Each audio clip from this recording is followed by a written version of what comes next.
वाणी चल रही थी 19 जुलाई 1968 चौथी पीस की आदि में बात चल रही थी।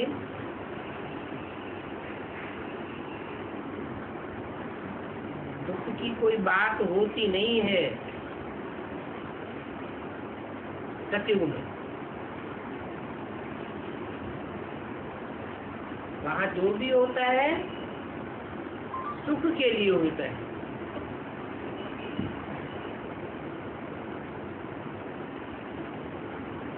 फुल प्रूफ विमान होते हैं। इस समय देखो साइंस का कितना जोर है। 100 वर्ष के अंदर कितनी बिजली आदि की उन्नति हुई है तो ये सारा माया का पंप एंड शो।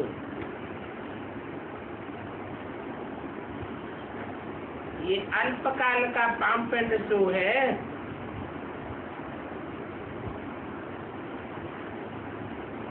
तो मीठे मीठे बच्चों को बात समझाते हैं ये ड्रामा है।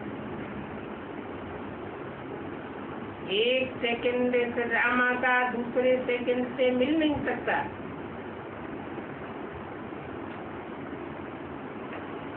सेकंड पास हुआ, मिनट पास हुआ, घंटा पास हुआ, ऐसे होते होते 5000 वर्ष हो गए।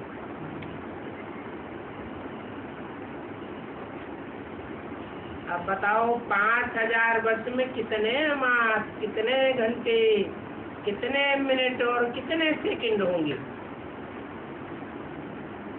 हिसाब तो निकाल सकते हैं। कोई होशियार बच्चा हो तो झट हिसाब निकाले। है तो 5000 वर्ष की बात। हिसाब निकालने में थोड़ा सा माथा मारना पड़ेगा। इतना ही टाइम अगर याद की यात्रा में रहो तो कितने पाप कट जाओगे।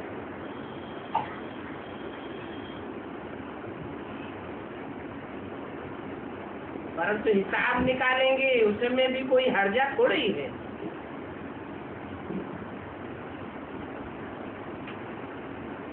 हिसाब निकालने में बहुत करके 1 घंटा लगेगा।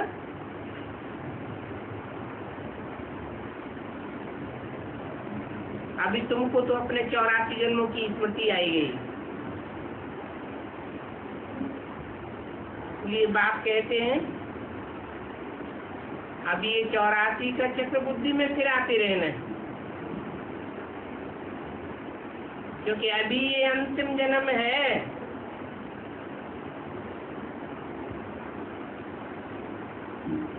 इसके बाद फिर नया चक्र शुरू होगा। पहले नंबर में जाना है और नई दुनिया में तुम्हारे सिवाय तो और कोई जा ही नहीं सकता है।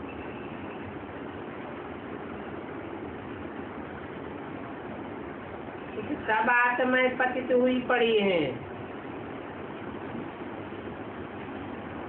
और सब बाप को तो नहीं पहचानेंगी।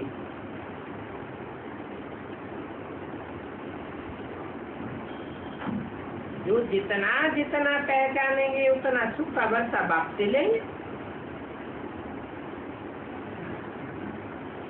सचिव में तो होती है पावन आत्मा, इसलिए वहाँ पतित पावन बाप को बुलाने की दरकार नहीं है। यहाँ देखो पुकारते रहते हैं हे पतित पावन, तो सभी पतित हैं और सभी भक्त हैं।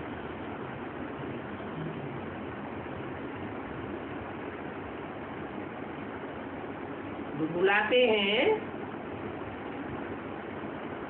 उनको भक्त कहेंगे या ज्ञानी कहेंगे? भक्त ही कहेंगे।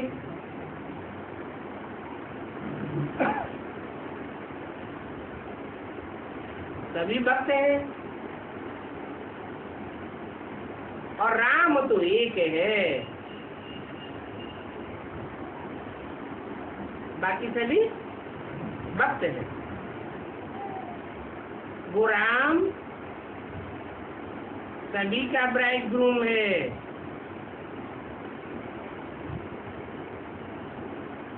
तुम सभी भक्तियां हो। भक्ति के सागर हो और वो एक राम है ज्ञान का सागर। तो जो भक्ति के सागर हैं वो सब दुखी हैं। ज्ञान सागर से तो सदैव सुख का वर्षा मिलता है। इस झाड़ में भी देखो क्लियर दिखाया हुआ है।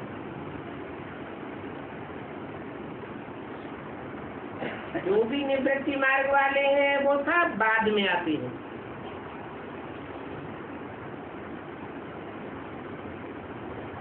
क्यों बाद में क्यों आते हैं? क्योंकि उन्होंने बाप को पहचाना नहीं है। बाप तो आकर के प्रवृत्ति मार्ग की स्थापना करते हैं। सन्यासियों में भी कोई भ्रष्ट होकर के गृहस्थी में आ जाते हैं। गृहस्थी में चलते चलते फिर सन्यास में चले जाते हैं। ऐसे भी होता रहता है।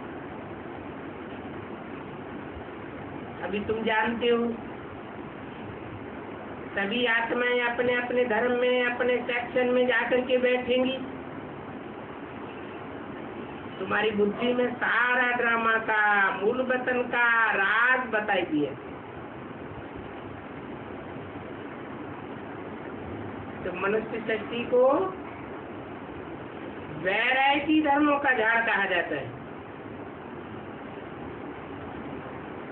जिसको दिखाने के लिए विराट का रूप भी दिखाया है।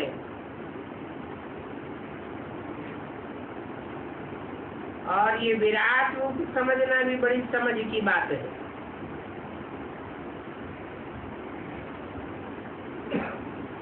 विराट रूप में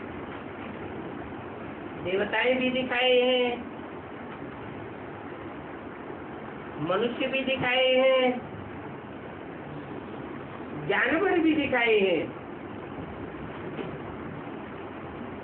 जानवर अवतार भी है ना। तो ये पढ़ाई है।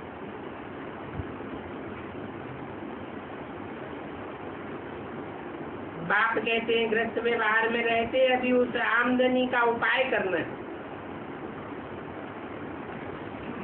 धंधा आदि भी करना है। धंधा आदि नहीं करेंगे तो घर कैसे संभालेंगे?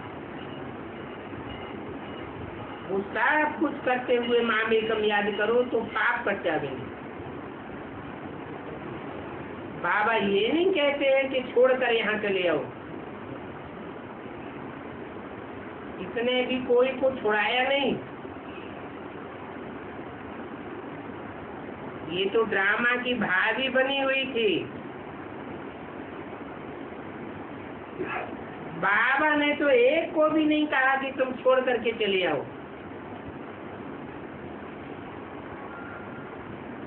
कितनी बांधेली भी थी।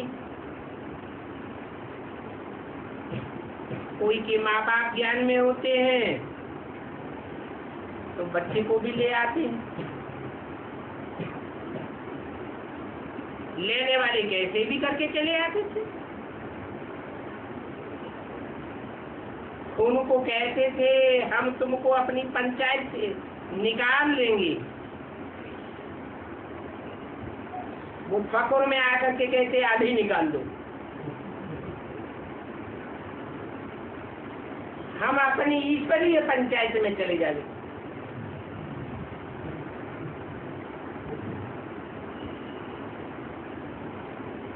फिर तो हमारे लिए और ही अच्छी बात हो जाएगी।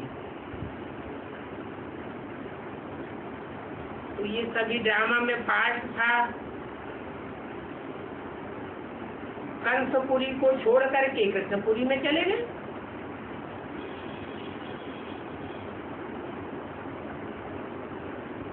जहाँ बहुत ही आराम से जाकर के रहे।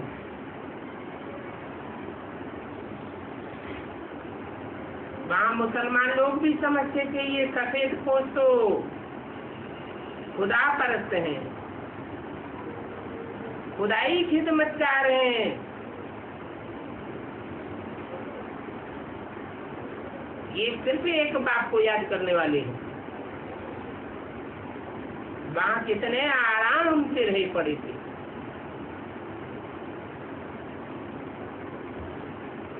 क्योंकि तुम्हारी संभाल करने वाला वहाँ बाप था। निडर भी रहते थे, डर की कोई बात नहीं। को कहा जाता है भट्ठे।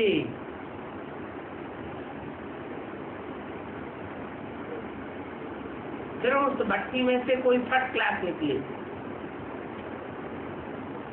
जैसे भट्ठा लगाया जाता है ईंटों का, तो कोई अव्वल नंबर ईंट निकलती है, कोई 2 नंबर, कोई खंजर निकल पड़ती है। कोई कच्चे निकल पड़ते हैं, टुकड़ टुकड़ हो जाते हैं। रुपए भी देखो, कोई सच्चे होते हैं, कोई झूठे। और ठप्पा तो सभी सच्चे और झूठों पर लग जाता है, परंतु सबके ऊपर एक जैसा ठक्का नहीं करते हैं।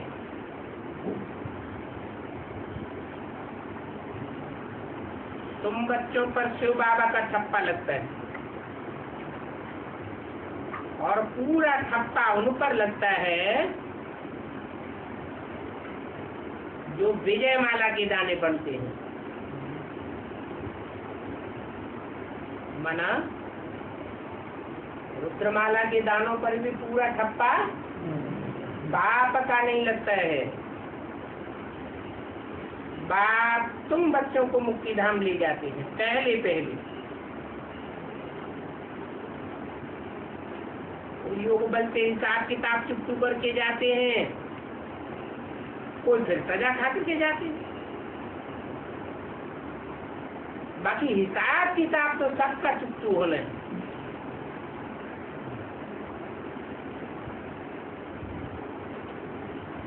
ज्यादा सजाएं खाते हैं तो फिर पद भी ऐसा नीचे मिल जाता है। इसलिए बाबा कहते हैं खूब पुरुषार्थ करो। माया तो सभी को नाक से पकड़ लेती है, माया किसी को छोड़ने वाली नहीं है। कोई विधवा होगी तो भी क्रिमिनलाइज हो जाएगी। जैसे विधवा बन जाती है, बाप कहते हैं वैश्यालय की रूपी आंखों को शिवालय रूपी आंख बनाओ। जैसे इन लक्ष्मी नारायण की है, शिवालय की आंखें हैं ना, इन लक्ष्मी नारायण की साफ क्रिमिनलाई हो न सके। परंतु रावण राज्य में आंखें बड़ा धोखा देती, प्रैक्टिस पड़ जाती है, टेव पड़ जाती है, तो देखो कितनी मेहनत करनी पड़ती है। अच्छा, बच्चों को याद कर जुड़ लो।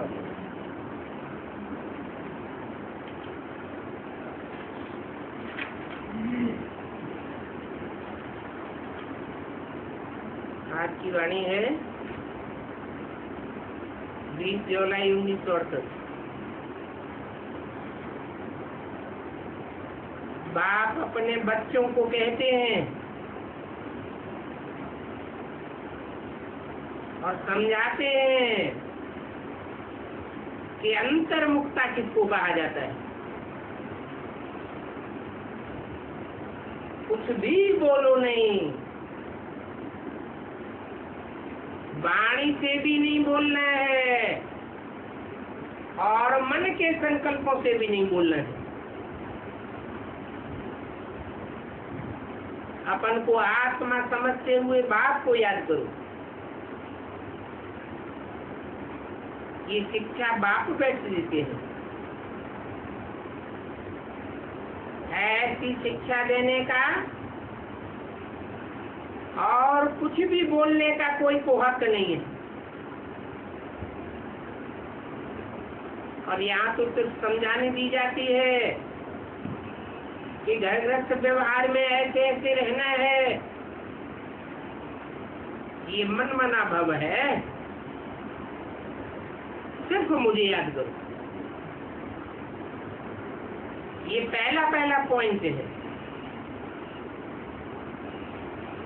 ऐसी स्टेज में रहेंगे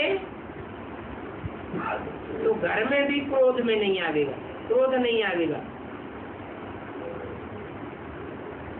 क्रोध ऐसी चीज है जो पानी का मटका भी सूख जाता है। क्रोधी मनुष्य जो होते हैं वो अशांति बहुत फैलाते हैं। इसलिए घर गृहस्थ व्यवहार में रहते अपने पूरी शांति में रहना है। भोजन खा करके अपने धंधे अथवा ऑफिस में चले जाना है और वहां भी साइलेंस में रहना। सभी कहते तो हैं हमको शांति चाहिए, ये बात तो बच्चों को बताई है। इस शांति का सागर तो एक ही बाप है, और ऐसा बाप डायरेक्शन देते हैं, मुझे याद करो। तो तुम भी सदा के लिए शांति स्वरूप बन जाएंगे। इसमें बोलने करने का कुछ भी नहीं है, अंतर्मुख होकर के रहना है। ऑफिस में भी अपना काम करना है, परंतु उसमें भी जास्ती बोलना नहीं होता है। और सदैव प्रैक्टिस करो कि बिल्कुल मीठा होकर के रहना है, कोई को भी दुख नहीं देना है। लड़ाई आदि करना, वैमनस्य में रहना, ईर्ष्या करना, ये भी तो क्रोध है ना। हालांकि सबसे बड़ा दुश्मन है काम विकार, दूसरे नंबर में क्रोध आता है। एक दो को दुख पहुंचाते हैं। क्रोध से देखो कितनी लड़ाई आदि हो जाती है। अब बच्चे जानते हैं इस सतयुग में तो क्रोध होता ही नहीं है। वहां क्रोध क्यों नहीं होता है? क्योंकि वहां सत्य की दुनिया है, सत्य बाप की स्थापन की हुई दुनिया है। सत्य बाप निराकारी निर्विकारी है। तुम बच्चों को भी निराकारी निर्विकारी बनाते हैं। सत्युग में जो भी आत्माएं होंगी अपन को निराकार आत्मा समझने वाले होंगे। देहभान होगा ही नहीं तो क्रोध भी होगा नहीं। ये क्रोध रावण पने की निशानी है। क्रोध वालों को ही कहा जाता है आसुरी संप्रदाय। भूत की जैसे प्रवेशता हो जाती है। भूत खुद भी तपता है और फिर औरों को भी तपाता है। इससे कितनी अशांति हो जाती है। तो साइलेंस में रहना है, कुछ भी बोलना नहीं।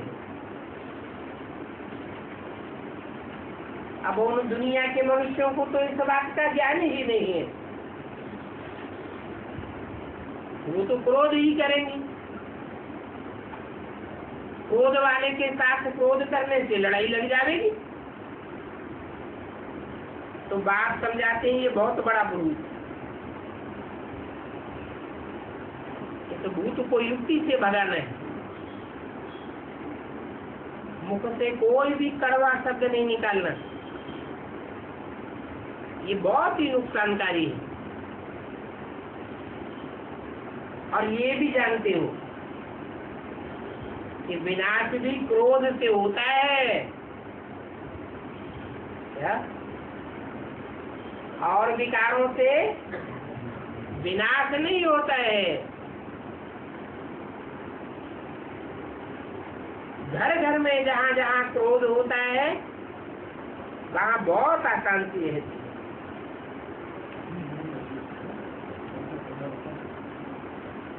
क्रोध किया तो जरूर तुम बाप का नाम बदनाम कर देंगे। तो भूतों को भगाना है। एक बार भगाया तो फिर आधा कल्प के लिए बहुत ये नापैद हो जाएंगे। ये 5 विकार अभी फुल फोर्स में है और ऐसे समय में ही बाप आते हैं। द्वापर में कोई विकार फुल फोर्स में नहीं होते हैं। कब होते हैं? कलयुग अंत में जब बाप का आना होता है उस समय विकार भी फुल फोर्स में होते हैं।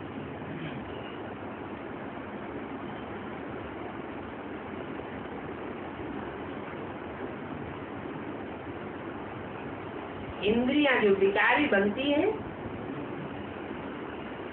उनमें आंखें बड़ी क्रिमिनल है।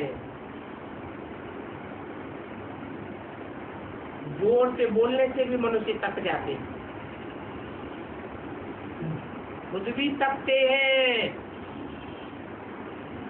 और सारे घर को भी तपा देते हैं। जो भी क्रोध वाले होंगे वो याद तो कर ही नहीं सकते।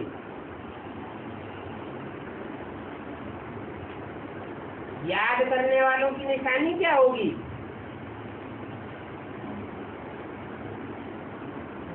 वो सदैव शांति में रहेंगे। तो अपने दिल से पूछना है,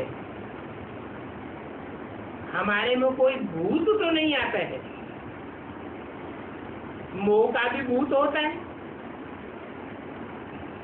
लोभ का भी भूत कोई कम नहीं है, अभी भूत है। ये रावण की सेना है,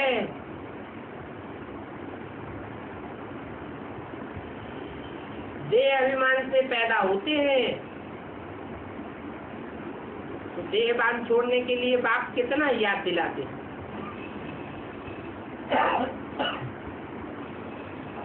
देहभान छोड़ने के लिए किसकी याद दिलाते हैं? बाप जो सदैव निराकारी है, देहभान का नाम निशान नहीं है। उसकी याद करने से तुमको भी संकरण लगेगा। इस बात में ही बहुत मुझे थे। असली बात समझते नहीं है क्योंकि भक्ति बहुत की हुई है। ये भक्ति है देह अभिमान और आधा कल्प देह का अभिमान रहा। देह अभिमान में बाहर मुक्ता है। देह अभिमान होने के कारण अपन को आत्मा भी नहीं समझ सकते हैं। बाप तो जोर बहुत लगाते हैं कि अपन को आत्मा समझ बाप को याद करो, परंतु आता ही नहीं है। और सभी बातें मानते भी हैं, फिर कह देते हैं याद कैसे करें, क्योंकि कोई चीज दिखाई तो पड़ती ही नहीं है।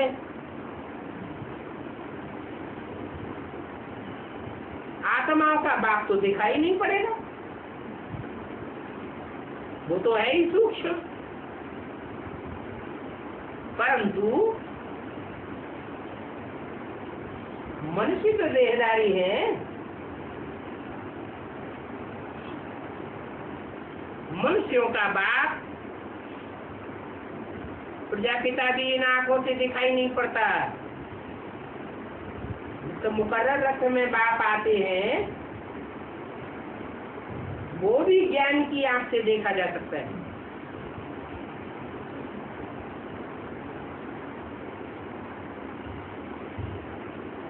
है तो कोई चीज,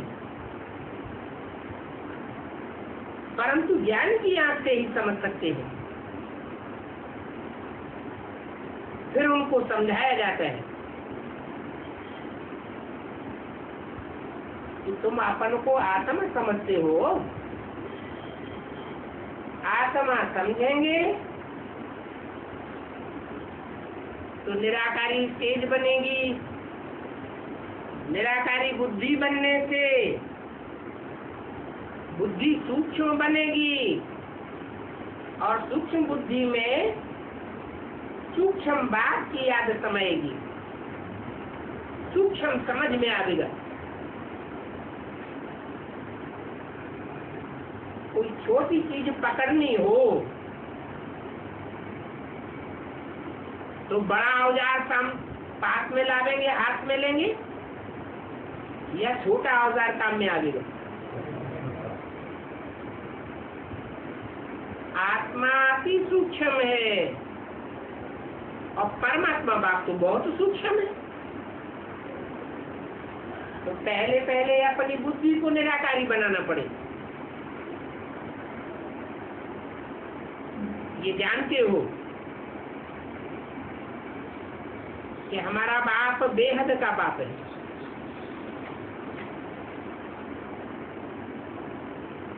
आत्माओं का बाप है, परंतु तो बाप को याद करने के लिए मुख से कुछ भी नहीं बोलना है। ऐसे नहीं कि मुख से शिव शिव रखते रहो, अंदर में तो तुम अपन को भी जानते हो कि हम आत्मा है, और सब आत्मा एक परम पिता परमात्मा की औलाद है। जैसा बाप वैसा बच्चा होता है। आप भी मोटा ताजा होता है तो बच्चा भी मोटा ताजा होता है। आत्माएं सूक्ष्म है तो आत्माओं का बाप भी अति सूक्ष्म। तुम अंदर में जानते हो कि मैं आत्मा हूं, सभी शांति मांगते रहते हैं, परंतु शांति तो होती नहीं है। कितना अशांत होते रहते हैं। अभी तुम तो जानते हो कि शांति का सागर तो वो है, एक ही परमपिता परमात्मा है। जो इस दुनिया में आकर तुम बच्चों को सुख और शांति का वर्षा देते हैं। बाप अभी समझाते हैं कि तुम मेरे को याद करो, शांति के सागर को याद करो, तो तुमको शांति का वर्षा मिल जाएगा। और शांति से जन्म जन्मांतर के विकर्म भी विनाश हो जाएंगे। बाकी और तो कोई बात नहीं है। कोई इतना बड़ा लिंग भी नहीं है। जैसे भक्ति मार्ग में दिखाते आए हैं,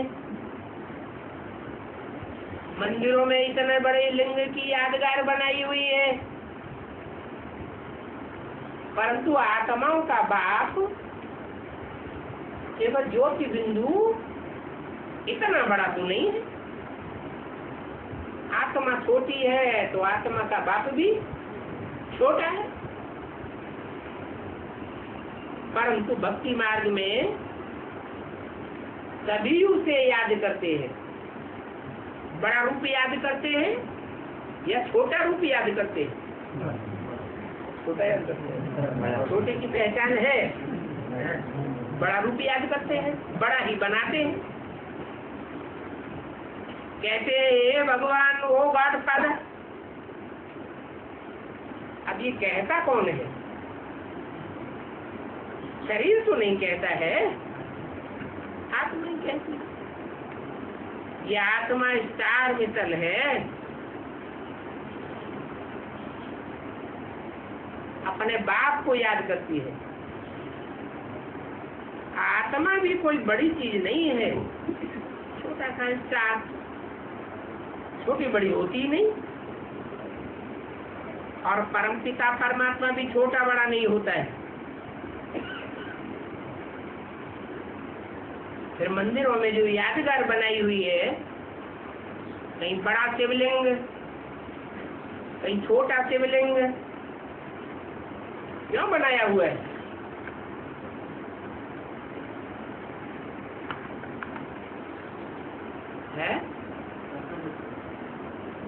कर्तव्य करने के लिए तो शरीर चाहिए ना। आत्मा बिंदी खुदक खुदक के कैसे कार्य करेगी? तो जिस मुकर्रर रथ में प्रवेश करके कार्य करते हैं उस रथ की यादगार लिंग बना हुआ है।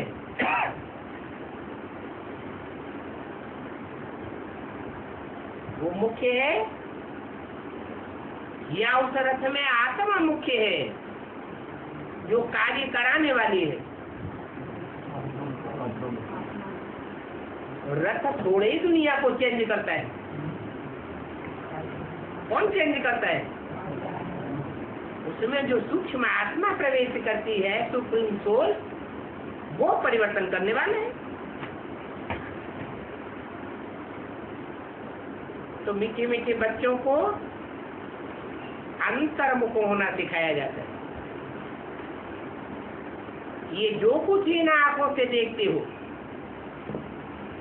ये सभी खत्म हो जाने वाला है।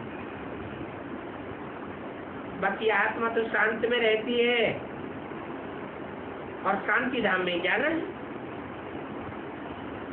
जब तक आत्मा पवित्र नहीं बनी है तब तक शांति में अथवा शांति धाम में जा ही नहीं सकती। जितनी अपवित्र आत्मा होगी उतनी अशांत होगी और औरों को भी अशांत करेगी। ऋषि मुनि साधु सन्यासी आदि भी कहते हैं शांति कैसे मिले। अब बाप तो बहुत सहज युक्ति बताते हैं। क्या युक्ति बताते हैं? बताते हैं अपन को आत्मा समझो। देह समझने से अशांति होती है, आत्मा समझने से शांति होती है। शांति तो गले का हार है, कैसे पहने है? आत्मा समझे तो गले में हार आ गया। परंतु बच्चे बहुत ऐसे हैं जो शांत में रह ही नहीं सकते। बीच चौलाई और शक्ति वाणी का दूसरा थे। बाबा जानते हैं घरों में बच्चे रहते हैं बिल्कुल शांति में नहीं रहते। कितना देहभान में आते हैं। आश्रमों पर तो थोड़ा टाइम जाते हैं, अंदर में थोड़ी शांति हो जाती है। परंतु कोई कोई तो वहां भी याद नहीं करते। सारा दिन घर में भी बखेरा मचाते रहते। तो सेंटर पर भी आने से शांत नहीं रह सकते हैं। प्रैक्टिस ऐसी पड़ जाती है। कोई कुमारी है, कोई कुमार को याद किया तो बस शांति आवेगी या अशांति आवेगी। उनका मन कभी भी शांत नहीं हो सकता। बस फिर उस कुमार की ही याद आती रहेगी। बाप समझाते हैं सब मनुष्यों में 5 भूत हैं। मनुष्य का ही जाता है जिनका मन चलायमान होता हो। बाप भी कहते हैं इनमें भूतों की प्रवेशता है। वो तो करके एक भूत प्रवेश करता है। कब कब बहुतों में प्रवेश करते हैं। अभी बाप कहते हैं ये तो 5 भूतों की हर एक में प्रवेशता है। इन भूतों ने तुमको कंगाल बना दिया है। इनको भगाने के लिए पुकारते हैं कि हे भगवान आकर के हमको शांति दो, इन भूतों को भगाने की युक्ति बताओ। और ये भूत तो सभी में है, क्योंकि सारी दुनिया में रावण राज्य है। सबसे कड़ा भूत है काम और क्रोध।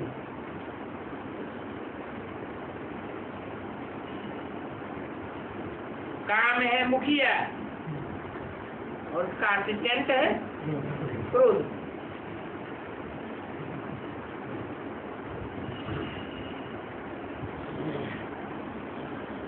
भूतों को भगाते हैं बाप, तो बाप भूतों को भगाते हैं तो भगाने के एवज में कुछ तो मिलना चाहिए।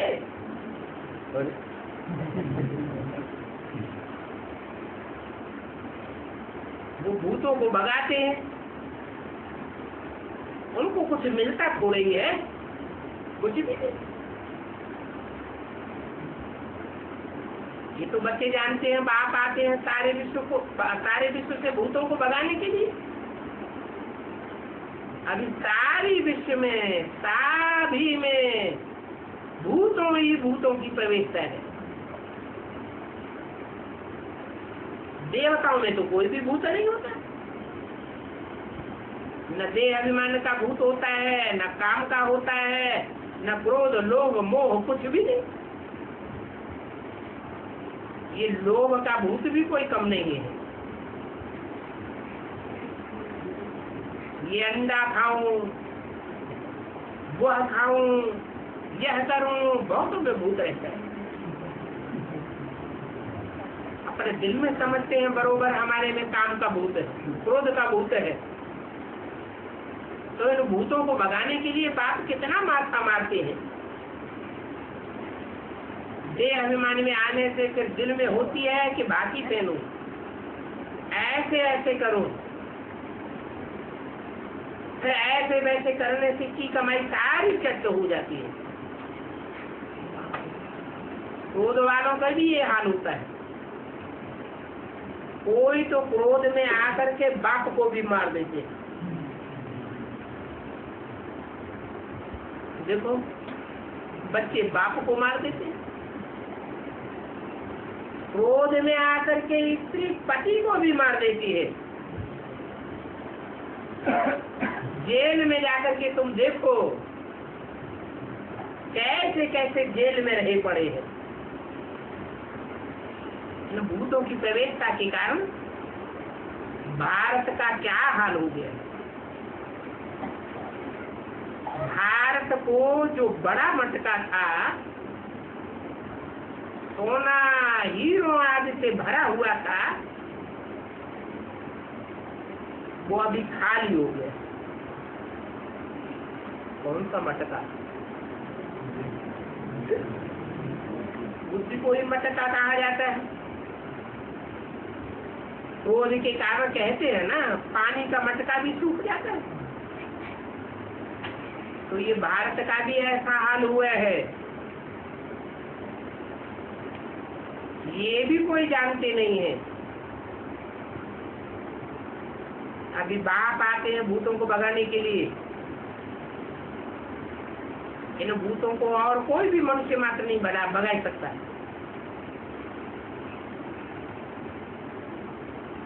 ये 5 भूत बड़े ही जबरदस्त हैं, क्योंकि आधा कल्प इनकी प्रवेशता रही है। और इस समय जब बाप आते हैं तब तो भूतों की बात ही मत पूछो। पर कोई है जो पवित्र रहते हैं, परंतु पवित्र रहने वालों का जन्म तो विकारों से ही होता है। भूत तो उनमें भी है ना। 5 भूतों ने भारत को बिल्कुल कंगाल बनाई दिया। अभी देखो ये ड्रामा कैसा बना हुआ है। तो बाप बैठ समझाते हैं ये भारत कितना कंगाल बना है। ऐसा तो कंगाल बना है जो खाने के लिए भी पूरा नहीं मिलता है। क्या भारत जो सारे विश्व का सरताज था, उसका क्या हाल हो जाता है? खाने के लिए भी पूरा नहीं मिलता है। अगर बाहर से नहीं मंगावे तो सारे भारत में फैमन पड़ जावे। भारत के लिए ही बात समझाती। अभी तुम बच्चों को इस पढ़ाई से कितना धन देते हैं? ये पढ़ाई अविनाशी पढ़ाई है। क्यों? वो पढ़ाई विनाशी क्यों और ये अविनाशी क्यों? वो पढ़ाई है जिस्मानी पढ़ाई, जिस्म विनाशी तो पढ़ाई भी विनाशी। और ये पढ़ाई है रूहानी पढ़ाई, रूह की पढ़ाई। रूह विनाशी है क्या? रूह तो अविनाशी है, तो पढ़ाई भी अविनाशी है और पढ़ाने वाला भी अविनाशी बात है। तो बाप का तो विनाश हो जाता है, तो बाप का तो विनाश होता ही नहीं है।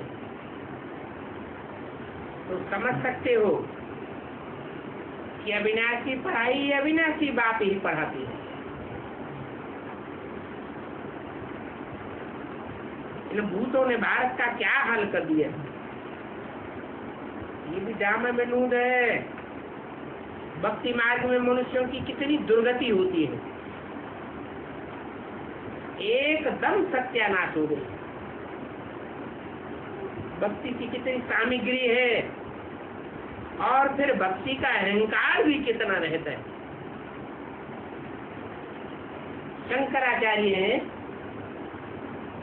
बल कितना भी संस्कृत जानता है, कितने भी शास्त्र पढ़े हुए हैं, परंतु भक्त तो है ना। सेवका पुजारी है और ये पुजारी तो बर्फ नाते पहनी है। बाबा छोटेपन से ही गीता पढ़ते थे और नारायण की पूजा करते थे,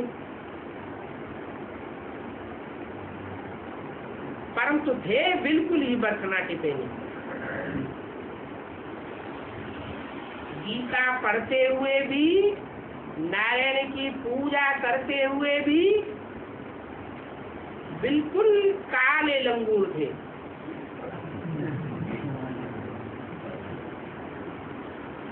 कोई काले लंगूर होते हैं, कोई लाल भी होते हैं, समझ कुछ भी नहीं है। अभी तुम्हारे में तो समझ आ गई, मैं आत्मा हूँ, ये हमारा बाप है।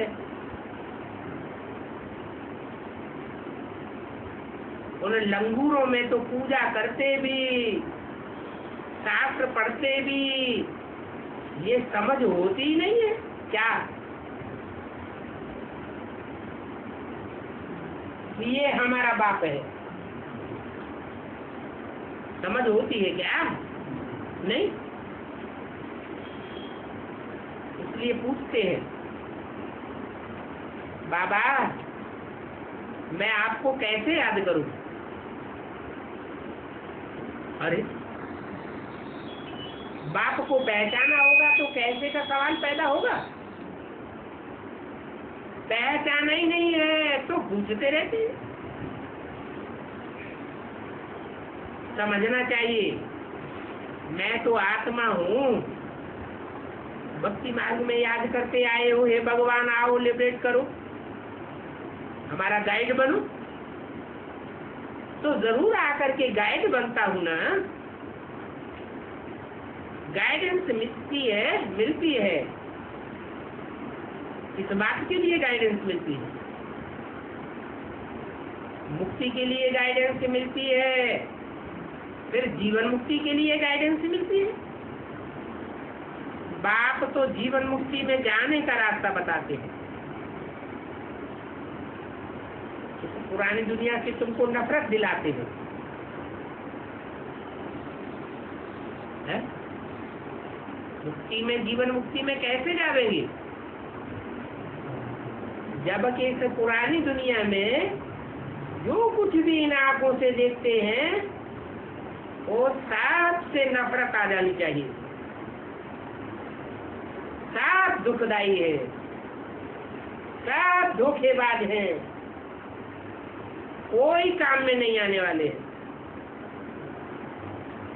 क्योंकि इस समय सभी की आत्माएं काली ही काली है। उन काली आत्माओं को फिर गोरा शरीर कैसे मिलेगा?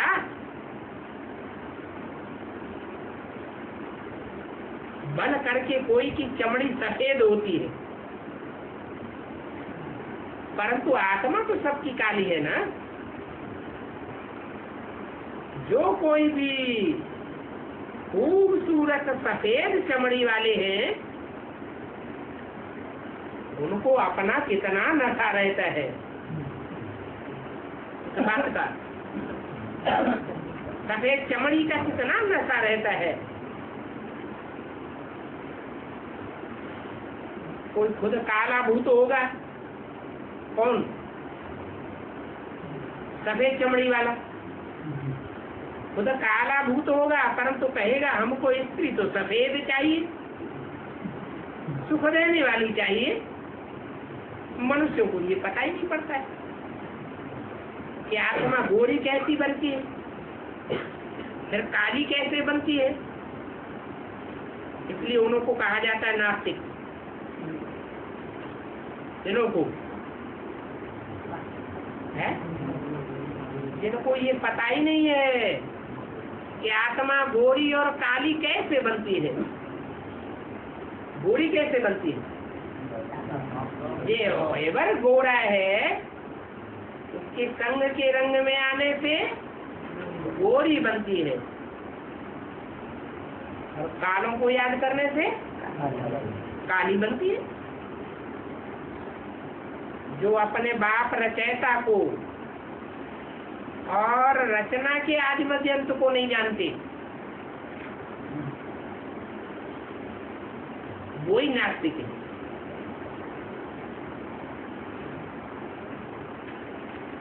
अभी कौन है रचयिता और कौन है रचना?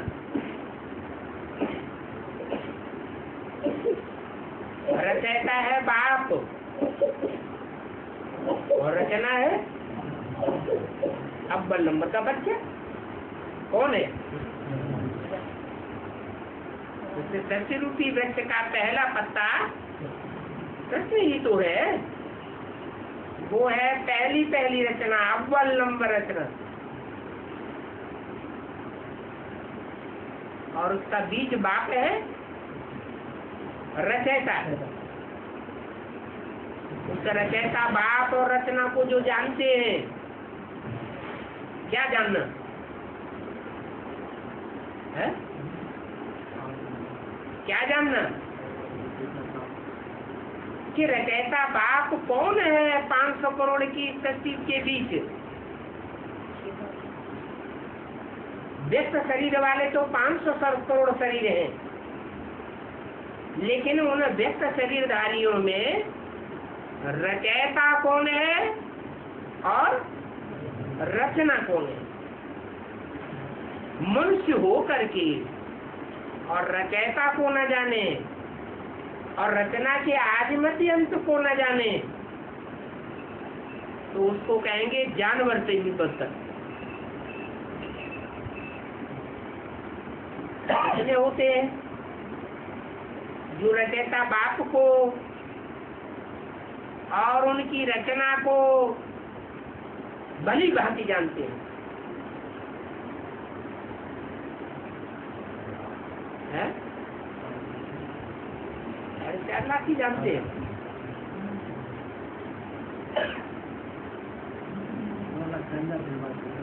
है? हाँ, बाद में या पहले जानने वाले कितने हैं? 9 लाख हैं। बाकी सब जानवर से भी बदतर आत्माएं हैं। जो कम जन्म लेने वाली है। तो बाप कितना अच्छी रीति तुम बच्चों को बैठ समझाते हैं। हर एक अपने दिल से पूछे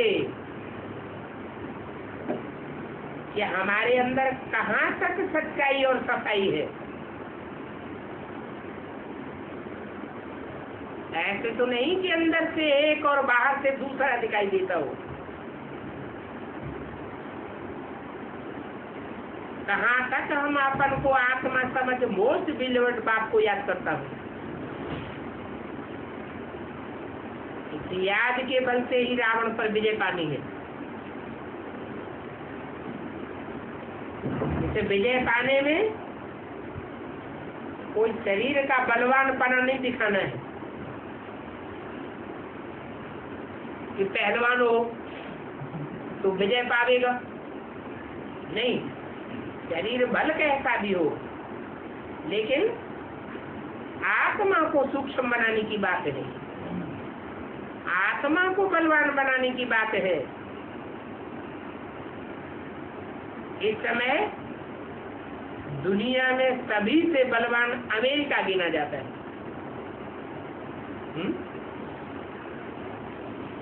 कौन सा देश है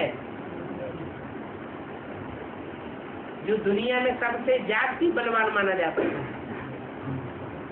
अमेरिका। तो अमेरिका की परिभाषा क्या बताइए? अमेरिका आओ मेरे हो क्या? क्या लगा दिया प्रश्नवाचक चिन्ह? इसका मतलब मेरे नहीं हो, किसके हो? माया के हो। तो मायावी देश है, उनके पास धन दौलत बारूद आदि सबसे जाती है। ये है देह अभिमान का नशा। उसको कहेंगे जिस्मानी बल, रूहानी बल नहीं कहेंगे।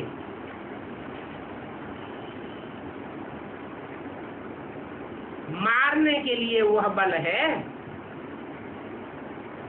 वो कोई जिये दान देने का बल नहीं है। तो हम बच्चों को उस जिस्मानी बल पर विजय पानी है, क्योंकि तुम्हारा है रूहानी बल। रूह ज्यादा सूक्ष्म है या जिस्म ज्यादा सूक्ष्म है? सूक्ष्म में ज्यादा ताकत होती है या जिस्म में ज्यादा ताकत होती है? तुम विजय पाते हो रावण पर, जिससे तुम विश्व का मालिक बन जाते हो। इसलिए रामलीला बनाई है,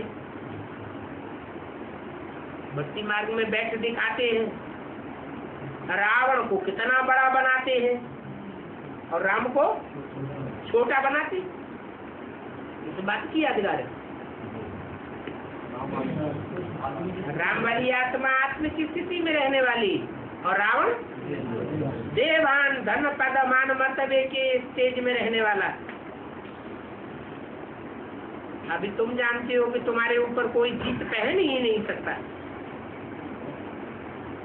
बेहद के बाप से बेहद का मिला हुआ वर्षा तुमसे आधा कल्प के लिए कोई छीन नहीं सकता। और धर्म वालों को कोई को भी ये मुक्ति, जीवन मुक्ति का 100% वर्षा मिल नहीं सकता।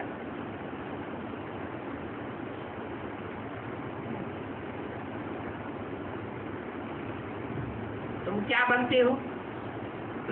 थोड़ा विचार करो,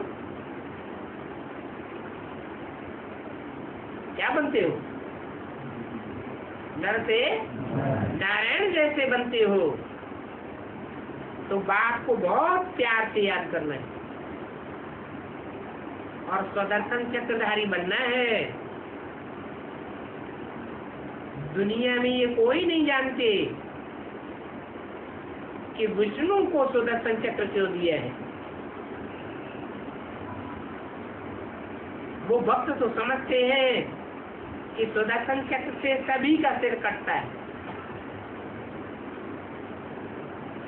चक्र फिरता जाता है और सिर कटते जाते हैं। इसका मतलब क्या हुआ? मनन चिंतन मंथन की बात है। अपने 84 जन्मों के चक्र को समझते जाते हैं और जो आसुरी आत्माएं हैं उनको भी अपने ज्ञान दर्पण से साक्षात्कार कराए देते हैं कि तुम क्या हो, तुम्हारा पार्ट क्या है और हमारा पार्ट क्या है। इस लोग भी जो अकाले होते हैं उनके पास हथियार होते हैं, उन्होंने फिर इसको सुदर्शन चक्र समझ लिया। तो मीठे मीठे बच्चों को बात समझाते हैं कि हे मेरे मीठे मीठे बच्चे, तुम देखो क्या थे, अभी अपना हाल देखो।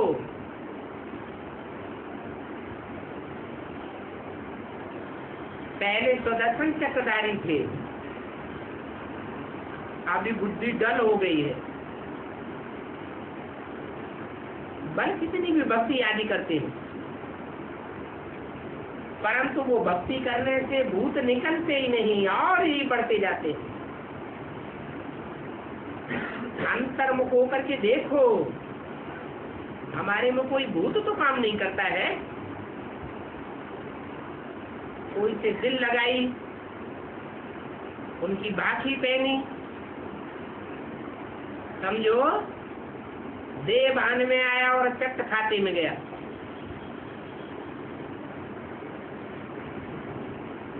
अब ऐसों का तो मुंह भी नहीं देखना चाहिए। ऐसों का है जो बाप को पहचाने, अंजाम करें और अंजाम करने के बाद और उसे दिल लगाने लग पड़े। वो तो जैसे अछूत बैठे हैं, स्वच्छ तो है नहीं, उनके अंदर में दिल खाती भी रहती है। बरोबर मैं अछूत हूँ। बाप कहते हैं अभी देह सहित सभी कुछ भूल करके अपन को आत्मा समझो। ऐसी अवस्था रखने से तुम देवता बनेंगे। बहुत कहते हैं बाबा हाथ नहीं लगाने देने से घर में बहुत झगड़ा होता है। बाबा को शिकायत करते हैं, कहते हैं हम भंगी हैं क्या जो हमें टच भी नहीं कर सकते हैं। बाप कहते हैं आस्ते आस्ते उनको प्यार से समझाना है। मना एकदम नहीं झटकना है। जिनकी बुद्धि में देह अभिमान का भूत है उन्हें धीरे धीरे समझाना होता है। हाथ लगाना, यह करना, ये सभी कुछ छोड़ना पड़ेगा। कोई भी भूत नहीं आवे। बाबा बहुत समझाते रहते, अपनी जांच करो। तो में क्रोध का भूत है, गाली देने बगैर रह नहीं सकते। तुम हरामजादी हो, ऐसी हो, वैसी हो, फिर लड़ाई चल पड़ती है। ये क्रोध का भूत बहुत खराब है। इन भूतों को भगाए एकदम क्लियर होना है। शरीर भी याद ना आए, आप तुम ऊंच पद पाए सकते हैं। इसलिए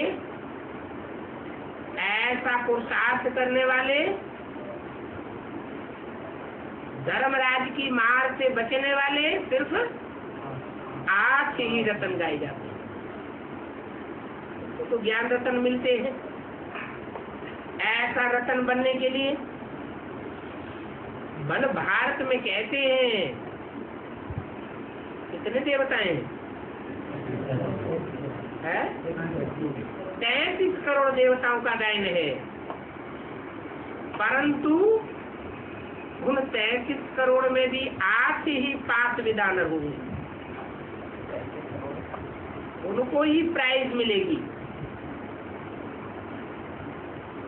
जैसे स्कूल कॉलेज में स्कॉलरशिप मिलती है ना, तो तुम समझते हो ये मंजिल तो बहुत भारी है, क्योंकि चलते चलते गिर पड़ते हैं, चलते चलते भूत की प्रवेशता हो जाती है। अभी तुम जानते हो वहां नई दुनिया में तो ये विकार होते ही नहीं, तो तुम बच्चों की बुद्धि में सारा ड्रामा फिरना चाहिए। जानते हो 5-4 वर्ष में कितने मार्क्स, कितने दिन, कितने घंटे, मिनट, सेकंड होते होंगे, तो हिसाब निकाले तो निकाले। फिर ये जो झाड़ है उनमें ये भी लिख दो कि कल्प में इतने वर्ष, इतने मार्क्स, इतने दिन, इतने घंटे, मिनट, इतने सेकंड होते। मनुष्य कहेंगे ये तो बिल्कुल एक्यूरेट बताते हैं, 84 जन्मों का हिसाब बताते हैं कि मूद कहाँ होती है, संगम युग पर इसकी शूटिंग हो जाती है। तो कल्प की आयु क्यों नहीं बतावे? बच्चों को मुख्य बात बताई कि कैसे भी करके इन भूतों को भगाना है। इन भूतों ने तुम्हारी बिल्कुल सत्यानाश कर दी। सभी मनुष्य मात्र में भूत जरूर है ही सब भ्रष्टाचारी की पैदाइश है, की पैदाइश है, भ्रष्ट आचरण करने वालों की पैदाइश है, भ्रष्ट इंद्रियों की पैदाइश है। और वहां सत्युग में तो भ्रष्ट इंद्रियों की पैदाइश होती ही नहीं है, रावण ही नहीं। ये कैसे होता है? उन देवताओं ने अपनी कर्म इंद्रियों को श्रेष्ठ कहाँ बनाया? सत्युग में बनाया क्या? ये संस्कार कहाँ से ले जाते हैं? जरूर ऐसे संस्कार संगम युग में ले जाते हैं, राजयोग बल से, जो कर्मेंद्रियां बिल्कुल शीतल हो जाती। अभी रावण को कोई समझते थोड़े ही है, तुम तो रावण पर जीत पहनते, फिर वहां रावण होगा ही नहीं। तो अभी पुरुषार्थ करो, बाप आए हैं तो बाप का वर्षा तो जरूर मिलेगा, लेकिन नंबरवार पुरुषार्थ अनुसार। तुम जानते हो कितनी बारी तुम देवता बनते आए हो और कितनी बारी तुम असुर भी बने हो, इसका हिसाब निकाल नहीं सकते हैं, क्योंकि अनेक बार देवता बने हैं, अनेक बार असुर बनेंगे। हाँ, इतना जरूर जानते हैं कि शांति में रहने से कभी भी क्रोध नहीं आएगा। बाप जो शिक्षा देते हैं उन शिक्षाओं पर अमल करना चाहिए। अच्छा, बच्चों को गुड मॉर्निंग।